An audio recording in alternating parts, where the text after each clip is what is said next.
जय श्री राधे।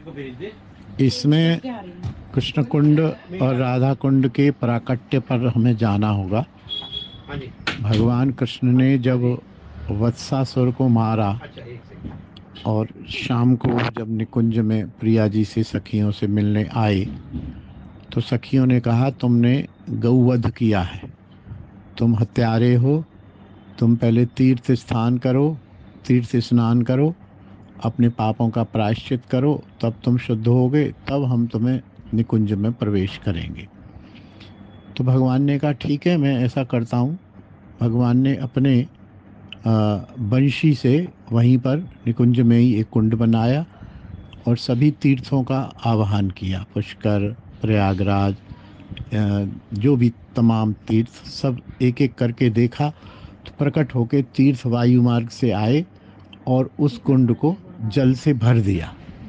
जल से भरने के बाद कृष्ण ने स्नान किया, कृष्ण शुद्ध हो गए और राधा रानी से कहा कि अब ऐसा करो, क्योंकि मैंने, वो ठीक है गोवत्स था, बछड़ा था, लेकिन मैंने एक राक्षस का, दैत्य का वध किया, तुमने दैत्य का पक्ष लिया, इसलिए तुमको भी पाप लगा है, तुम भी इस कुंड में स्नान करो। तो राधा जी ने कहा नहीं नहीं, वो तुमने उसमें स्नान किया है तो वो जल तो वो पाप का स्नान किया है, तो जल उसमें, हम उसमें स्नान नहीं करेंगे, हम अपना अलग कुंड बनाएंगे। तो राधा जी ने अपने कंगन से वहाँ कुंड बनाया और सभी से राधा जी ने भी आवाहन किया, सभी तीर्थ आ गए।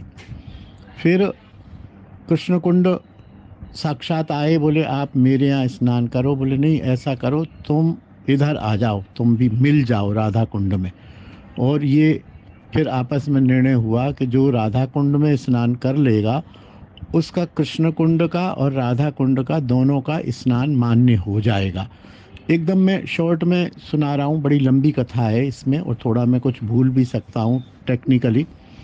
तो कृष्ण कुंड और राधा कुंड को मिला दिया गया, मिला के, और आपने देखा होगा कि जो मिलन स्थली है वहाँ मंदिर बना हुआ और नीचे से कृष्ण कुंड और राधा कुंड मिले हुए हैं।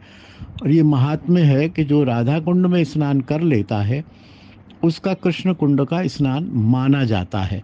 और राधा कुंड पर सीढ़ियाँ आदि इस प्रकार की व्यवस्था है, भीड़ है और प्राय ये प्रचलन है, लेकिन फिर भी 10-5% वैष्णव जो हैं वो कृष्ण कुंड में भी डुबकी लगाते हैं, राधा कुंड में भी डुबकी लगाते हैं।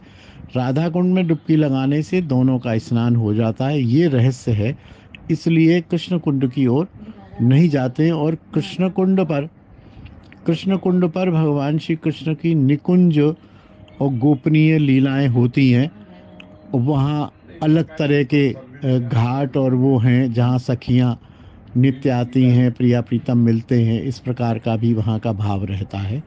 तो यह जो मुझे मालूम है मैंने आपसे निवेदन किया। जय श्री राधे, जय निताई।